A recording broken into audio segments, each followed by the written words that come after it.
Actually, didn't stop, but anyway, it doesn't matter. So I was 15, right?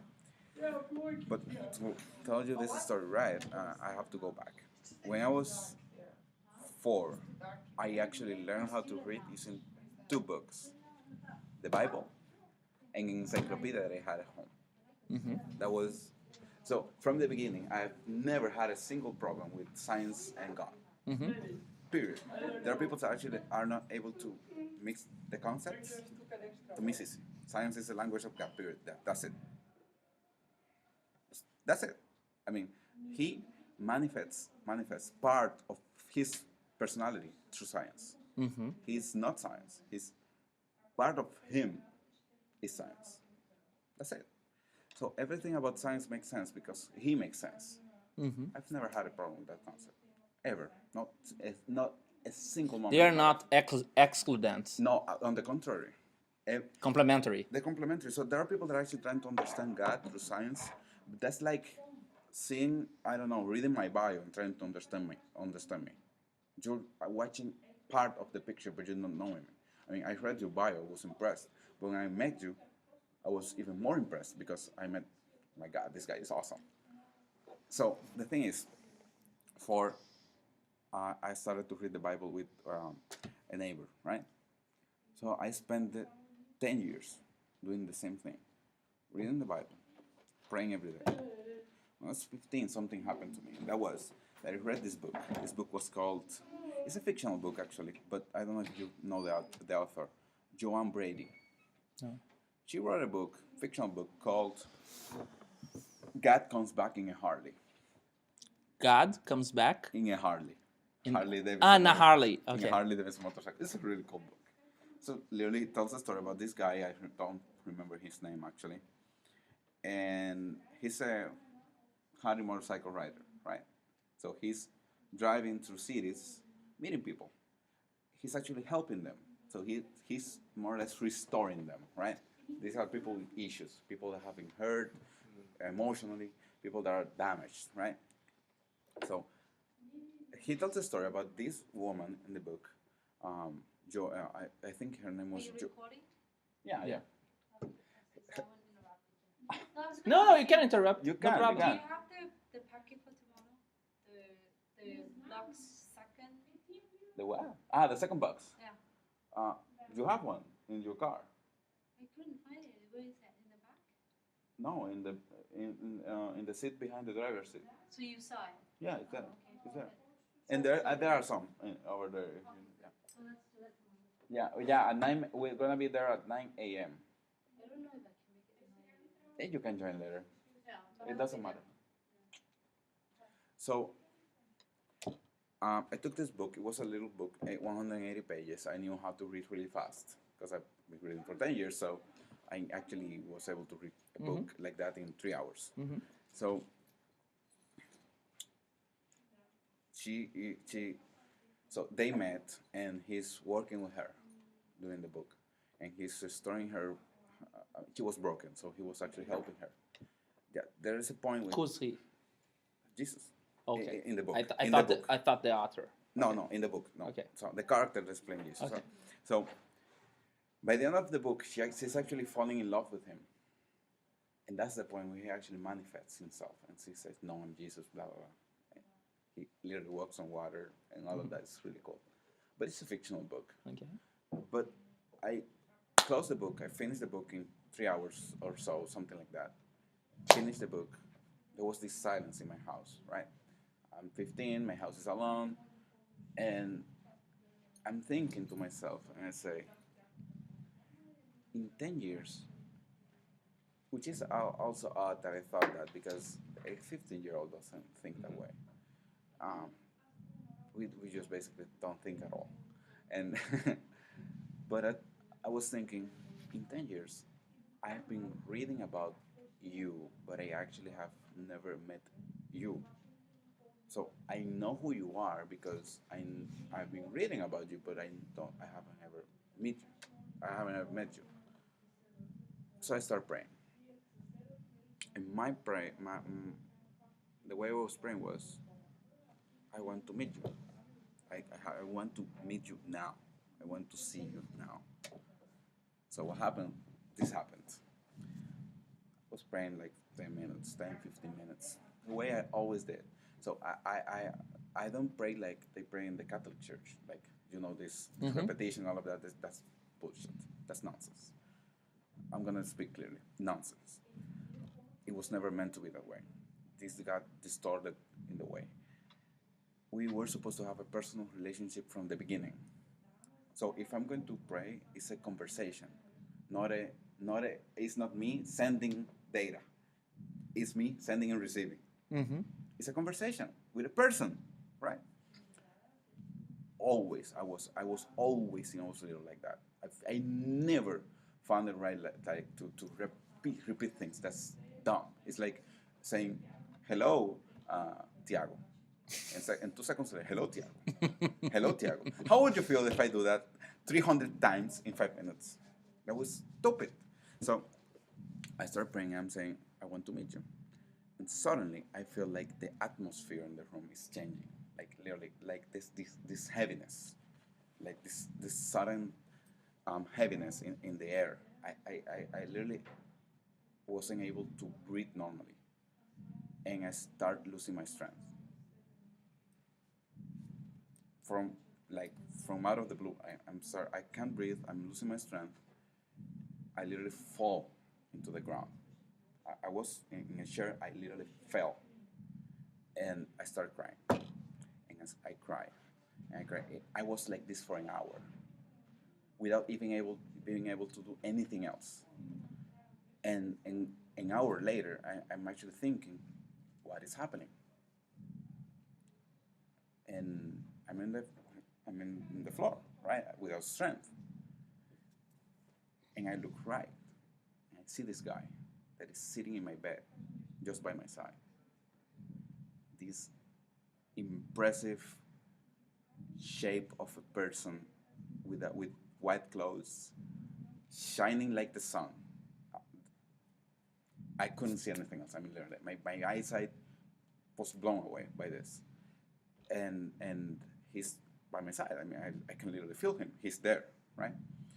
And I look up and I see his face is smiling, and there are no words for this. I mean, even if I try to do this, I'm not going to be able to do it. So I just stopped trying to do it because I never could actually describe it. Impressive. That's the only way to actually say I'm describing this, and it starts right here. So I have no words. And I started crying again for the second time. Then I spent 1 more hour crying. And that's the point where I'm actually saying, forgive me, forgive me, forgive me. So basically, I felt the heaviness of my sins. I literally felt how. So we think we do it right. We think so the good guys, you think that we do good stuff and all of that. In his presence, that's crap. Like, if the only thing you have ever done in your life is good, in his presence, you're the same thing as Nothing. no. I mean, I'm thinking of the worst thing ever you could ever imagine, and you will be worse than that. I mean, like you be like utter crap. Like, imagine the worst thing in your mind is gonna be worse. That's how you're gonna feel. And Why? because he's so pure, like there is nothing wrong with him. Like there's no sin. He's only pure. Period. He is the most impressively beautiful thing that exists. So in his presence, you can feel the heaviness of how bad you are. You understand how bad you are in his presence. That bad it is. So that's how you feel. And so I literally say, forgive me. And I look at him, and he smiles. And he didn't say a word. His mouth was closed. But I just literally sensed his forgiveness. Wow. And I understood that was okay with him, you know. So what happened was that he started talking, and he said several things. Some of them I can tell you, some not, some I can't. Um, because there are things that he says that you know that are for yourself. And then one of the things that he said was that I was going to serve him my whole life. There's something about him that is important to understand. When he says something, it's like that. You have no argument. There is nothing you can say. Even if you try, you are wrong. There is a reason why he's saying that. Even if you don't understand it, even if you try to understand it, the best thing you can do is do it and forget about trying to understand. You are going to understand it in the way.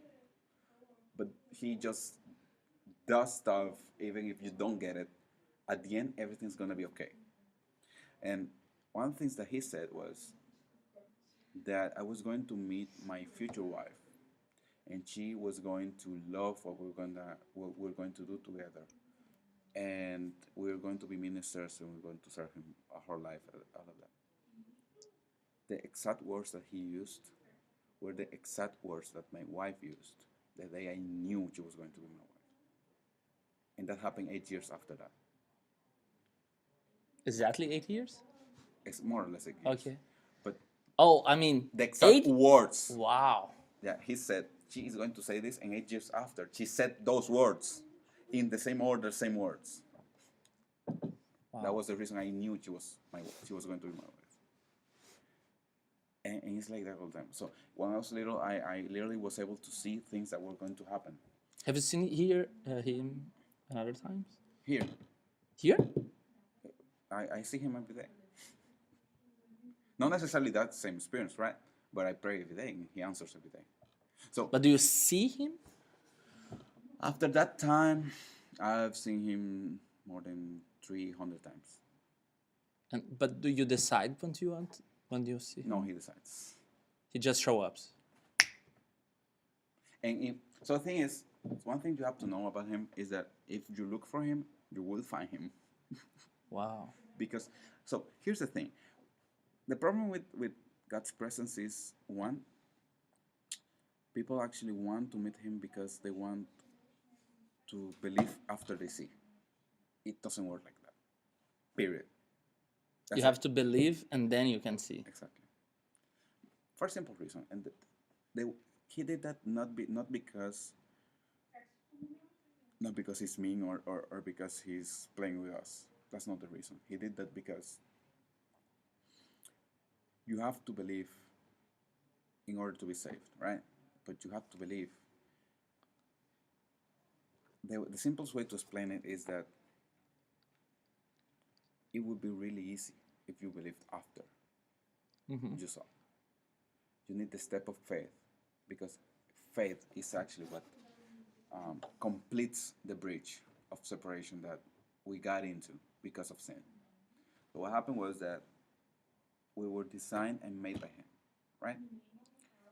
And the reason we were designed and made was because he loved us from the very beginning. He wanted us to exist and to have a relationship with him.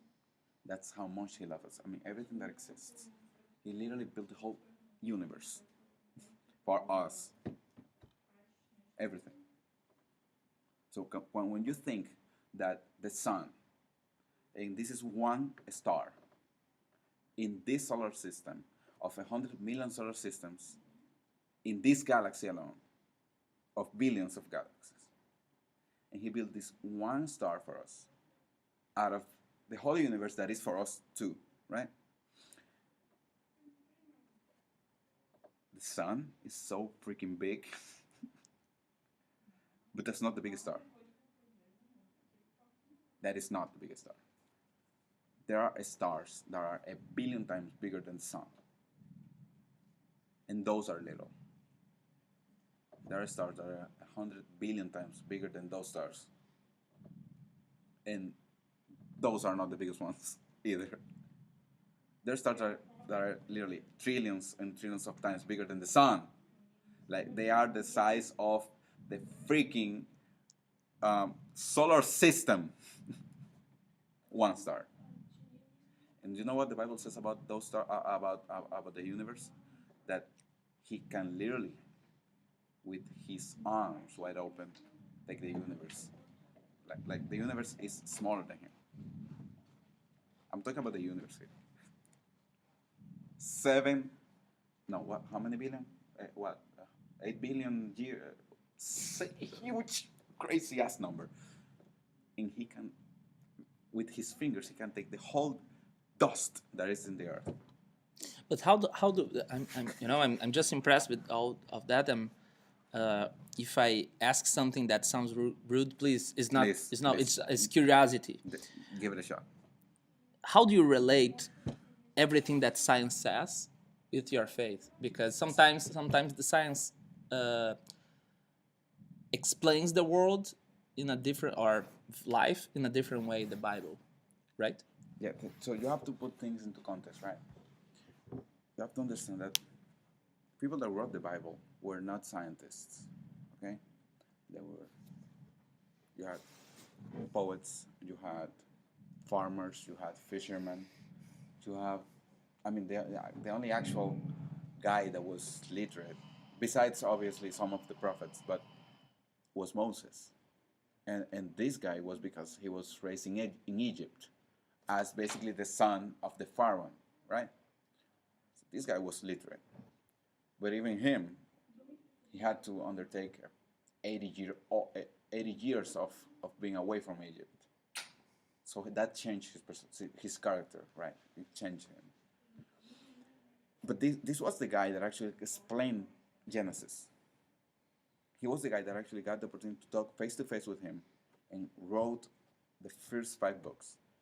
So the only way to actually understand what is in the Bible is to ask the person that did all of those things.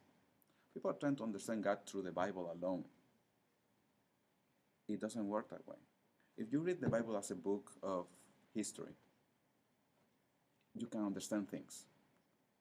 But if you read the Bible as a book to draw inspiration from it, and then you ask the person that actually inspired this, it's not the same thing of reading a book that you wrote than asking you. So in my case, I can understand science and the Bible and faith. I can relate them very easily because I always ask the person that did all of that wrote the laws of physics. Mm-hmm. Simple thing, laws of physics, right?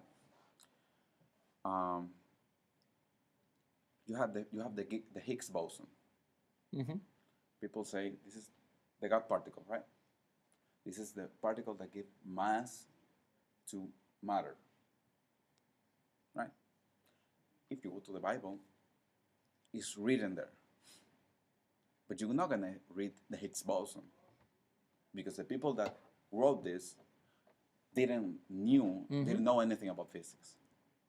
So you're going to read it as a poem or you're going to read it as something else. Mm-hmm. It's the other simple thing. It's proven that there is there is a protein in the human body. This protein is very special because it has the shape of the cross. You know about this, right? You can look for this. It's impressive. This is the protein that is actually able to hold our stuff together. This is science. The reason this is the literal reason I have a skin and organs and all of my matter is in place is because of this specific protein. Period. Without this protein, I will be matter in water, dissolved. Thing, not connected. No. But it's in the shape of a cross. It's strange. Why this protein has that shape? Mm-hmm. It could have any shape, but it has that shape. And why? Okay, yeah. Keep going. You know what happened? So there's a specific passage in the Bible that says that through Jesus and for Jesus, we are bound to Him and connected to Him, and everything that exists belongs to Him and is in Him, and is in Him, right? And this protein has the shape of a cross. When I understood that part, I said, crap. But how about to understand? How about The guy that wrote that didn't know about this protein. I know, I understand. He just got revelation that it's like that. And then science find this. But how about the Big Bang and God? Genesis. And You God think said, let it's there just be. an science And God explanation said, for let there be light. Boom! What's the Big Explode. Bang? Light. Period. and So here's the thing. If you think about the Big Bang and you say, and God said, let there be light, right? I can literally see matter and light flowing from his mouth. This is the universe being spitted into existence. I see nothing wrong with that. and man and woman and the beginning, the apple, the So if you're gonna go, you're gonna go to Darwinism and all of that. Okay, there's nothing wrong with that. To me, evolution is just the simplest way of explaining creation. They complement each other. but when he says about this first couple and the snake and the sin and the apple, did they exist literally? Do you think I think so. I think so. Honestly, what I understand from my point of view, I see two little men and women that were that they had conscience. They had the connection with the Holy Spirit. That's it. So, and that's another thing. People talk about conscience. You see references about conscience from thousands of years ago. This connection to divinity. Every race, every human in everywhere, they all had manifestations of art. Well, not all, but most of them had manifestations of art. They had manifestations of some kind of divinity, and they all knew the concept. More or less, we all know the concept of good and bad, right? My point of view, conscience is just the Spirit of God talking to people. That's it. This is wrong, this is bad. Period. Because there is no way we can actually know what's good and bad if it wasn't because of that specific moment. What were you doing before SU? What were your Well, I was working for the government. I am a minister actually in my church. And so everything I do has a reason. Before coming to SU, I actually wanted to come to SU in 2011. I was literally praying for that. My wife said no, didn't happen. I wanted to come in 2012. I found out about a national competition in the DR, which I won. Obviously, I'm here. And I started praying about that. 2 weeks before the first deadline, my wife was still saying no. And I was praying that day, and I said, if you want me to go, you have to know that whatever I'm gonna do there, I want it to be something that is of service to you. I want to use this knowledge to help people. I want you to use me. He said to me, you are going. The day before the deadline. No, exactly the day before the deadline, I'm asking my wife again. And she said, no. I don't want to do anything that my wife is against, and there's a reason. She has a sense of what's good and bad for my life. I know this for as a fact. Everything that she has said no, and I do it, is bad. I mean, literally. It's like an asteroid comes and destroys my life. It's that bad. Everything that she says, you have to do that. Oh my God. It changes my life. It's that good. She said no. But there's a problem. Because the boss said yes. So I go to pray and say, so we have a problem here. Right? You said yes. She said no. I'm not going to do anything because I know she... So, but I have the project ready, right? I have the idea ready, everything. I just didn't submit it because she said no. So my prayer was, I need your help. I need you to, honestly, I need you to convince her, or you have to do something. Because you said yes. I don't know if you said yes for me going, for me to go into SU this year. Maybe it's a different year, but if it is this year, please do something. So next day, I go into the competition page. The deadline was supposedly, the deadline passed, right? It didn't. They changed the deadline to 15 days after that. So I keep praying. 2 weeks of prayer. 24 hours before the deadline. Again, I'm praying. Everything was ready. I just had to record the video, send it. I'm praying. I didn't ask my wife. She didn't say anything. I just prayed. But I changed my prayer. I said, you said I was going. I know you're going to give me something there. It's going to change my life, probably the lives of others. I want you to talk to my wife. I want you to convince her that what I'm going to do there is your desire that I go there. I want to be of service to you. I want to help people. I want you to use me. I'm praying. The door opens. It's my wife.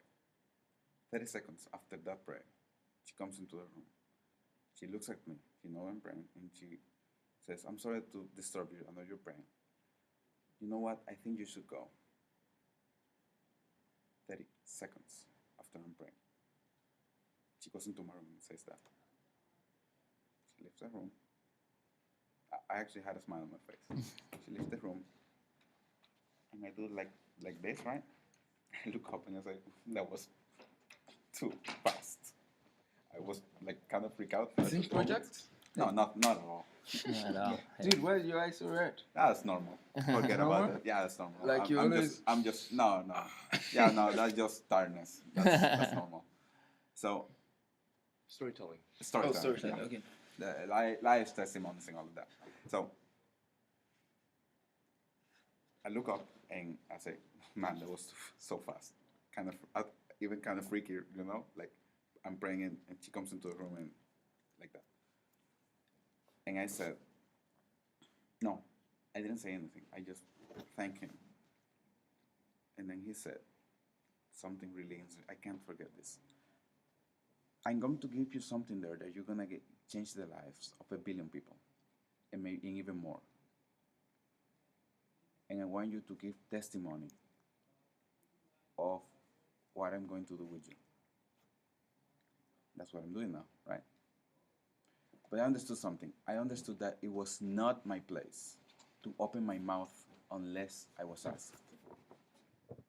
Remember that what I said earlier about being wise instead of smart? Mm-hmm. I don't consider myself a smart person. I also don't consider myself a wise person. But I'm actively I understand. praying for being wise. Mm-hmm.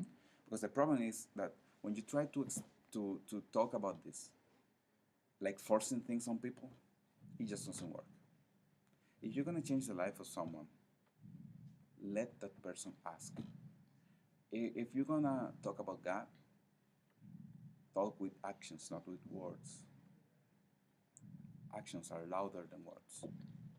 Let people see God through you, not Mm-hmm. through your actions, not through your voice.